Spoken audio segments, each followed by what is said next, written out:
Hello friends, Chris Lee CPA here, back with another video for you. So today we're going to talk about some year-end 2025 tax strategies that you could use with your kids if you're considering marriage, if you have a divorce in the process, maybe some family members that you support or maybe you're giving money to. So to preface this video, it's kind of 5 different strategies that relate to marriage, kids, and family as we come to the tax year end of 2025. So some of these might apply to you, some of them might not. So it's just kind of a little smattering of ideas that you can consider. So first, if you're a business owner, you could consider putting your children on payroll, W-2 payroll in your business. Now, the first thing to remember with putting your children on payroll is that it needs to be for bona fide work at a reasonable market rate.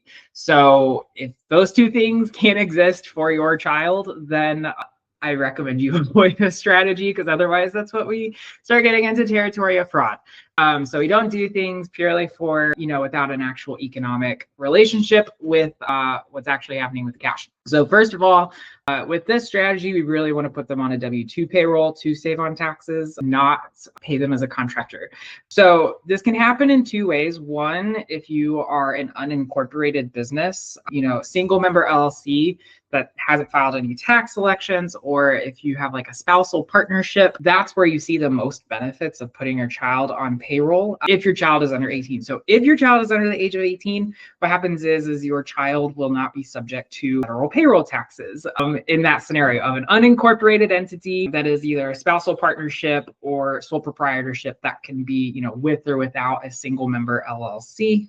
So like I said, the child under the age of 18 on payroll for an unincorporated entity will not be subject to federal payroll taxes. Most often, they're not subject to state payroll taxes. And your child under the age of 18, is, if you're employing them, the business that you're paying them from is also not subject to the taxes for that unincorporated business. So the child's not subject to payroll taxes, the business isn't subject to payroll taxes, but the business, as it pays that child for bona fide work at a reasonable market rate, gets a tax deduction for it, which is fantastic. And the reason being is that on the other side of that transaction is your child is eligible for the standard deduction. So this is a freebie deduction that everyone can claim, against their earned income being for services provided.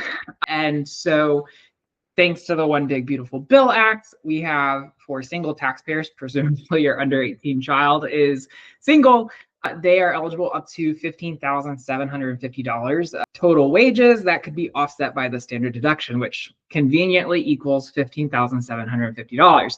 So that's the huge benefit there with that, is you can basically pay them up to that amount. They get an offsetting deduction on their personal tax return. So the child has no income tax subject to that income. And then on the business side, you get that tax deduction. The other benefit of that is when we pay them a W-2, they generate what's called earned income.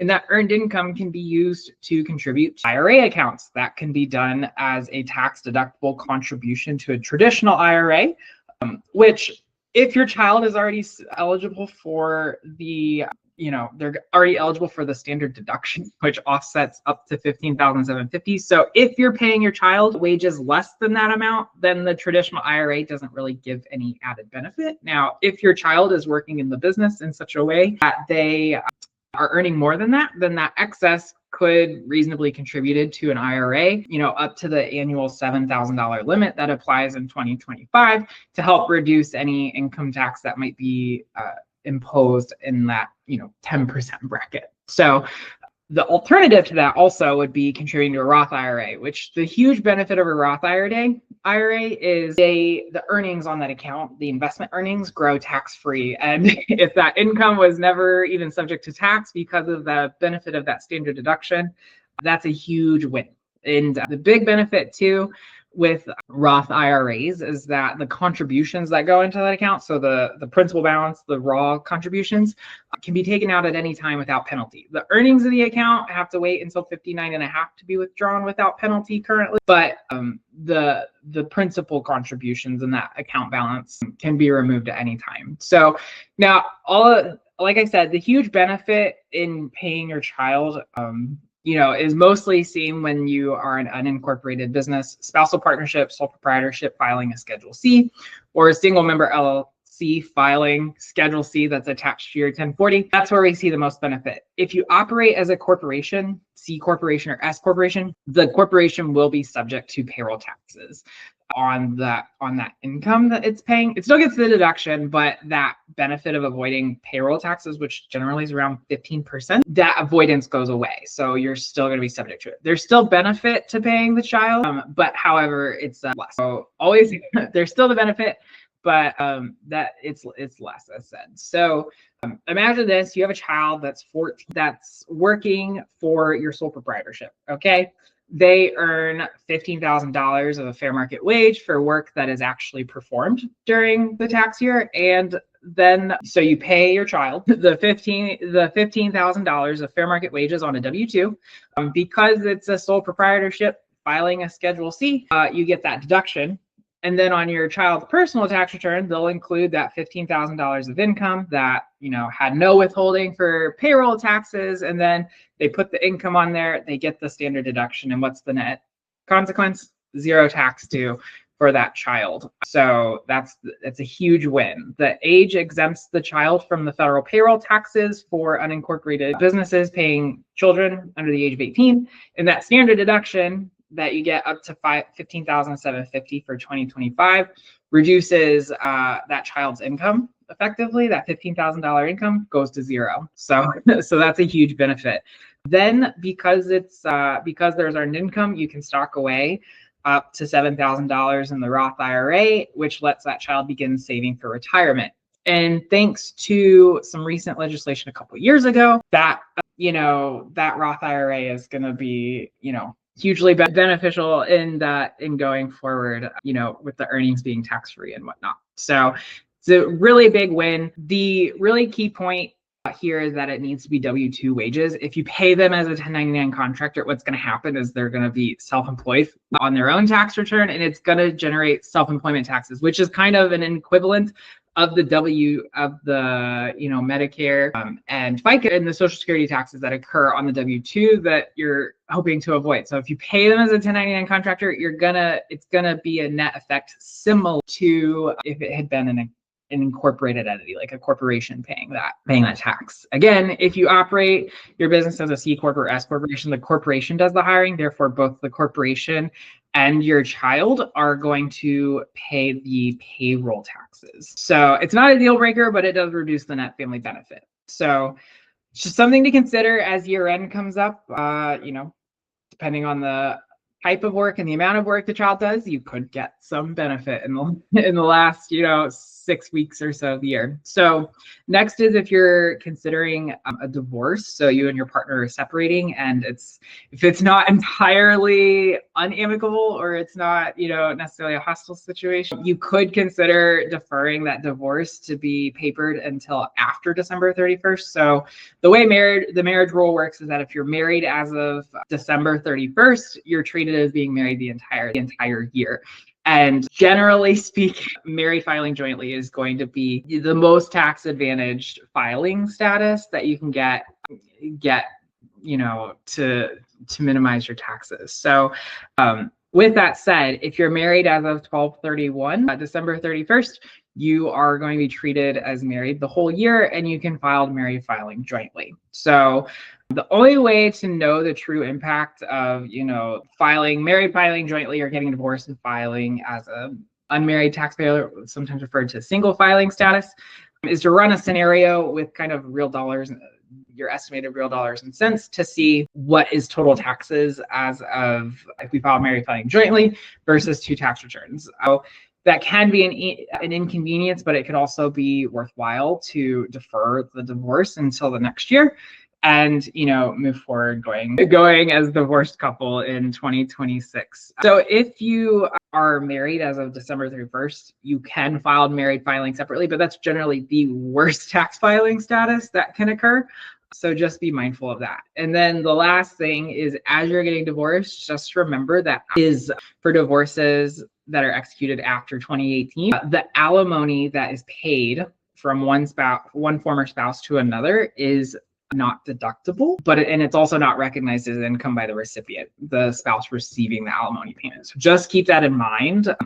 the rules are different for pre-2018 divorces, but under the new rules, the payer gets no tax deduction and the receiving spouse of the alimony does not recognize income. So next is for single taxpayers that may be considering, a marriage. And I say single to mean just unmarried. So you could be in a partner relationship, but you may be considering marriage.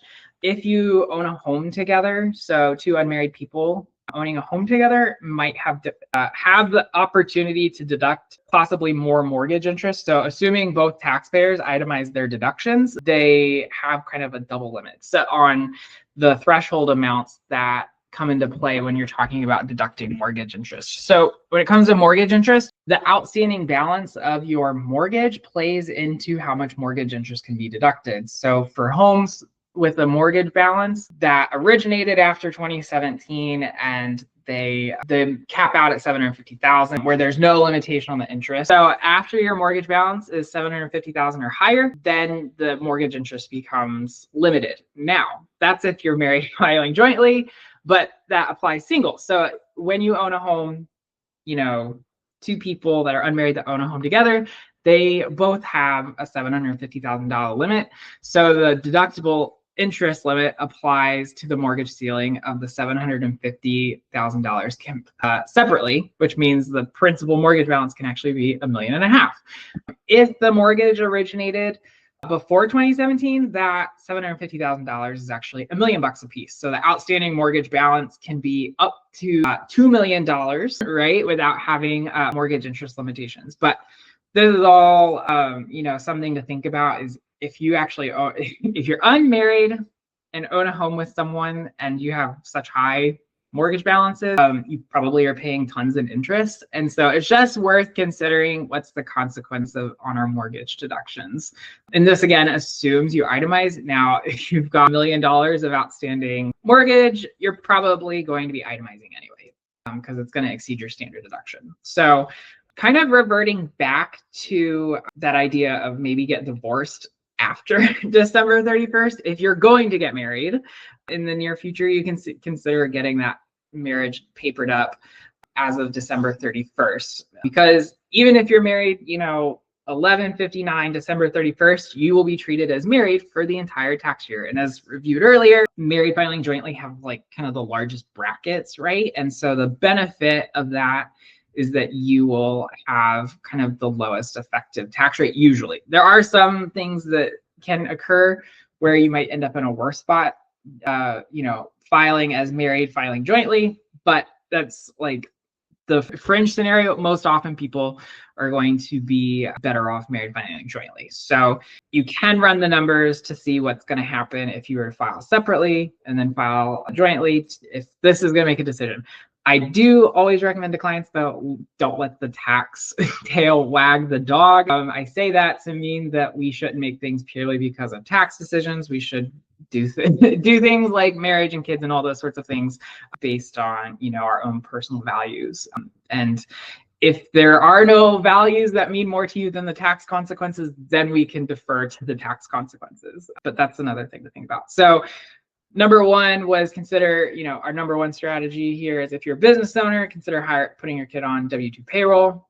If you're thinking of getting divorced, run the scenario of whether or not it's better to do it, in 2025 or to, get the divorce papered in 2026 so that we can, optimize the married filing joint status. If you're unmarried taxpayers and you co-own a home, consider the consequences on your mortgage deduction. And then if you're considering getting married, consider what would happen, if you married before the end of 2025, because you'll be treated as married the whole year, or what would happen if you were married in 2026. And, you can use that to make a decision. So the last thing is considering the 0% tax bracket on capital gains. So let's say that you have a family member that you're going to give, some amount of money to. Let's say it's $30,000. Okay. If you were to give them $30,000 cash, it's not necessarily taxable to them and it's not necessarily deductible to you, but there is a better strategy. If you say you had stock, S&P 500 stock, or mutual fund shares or ETFs or whatever, that have a $30,000 value, and maybe you paid $2,000 for that security. You have a built-in gain of $28,000. So what would happen is,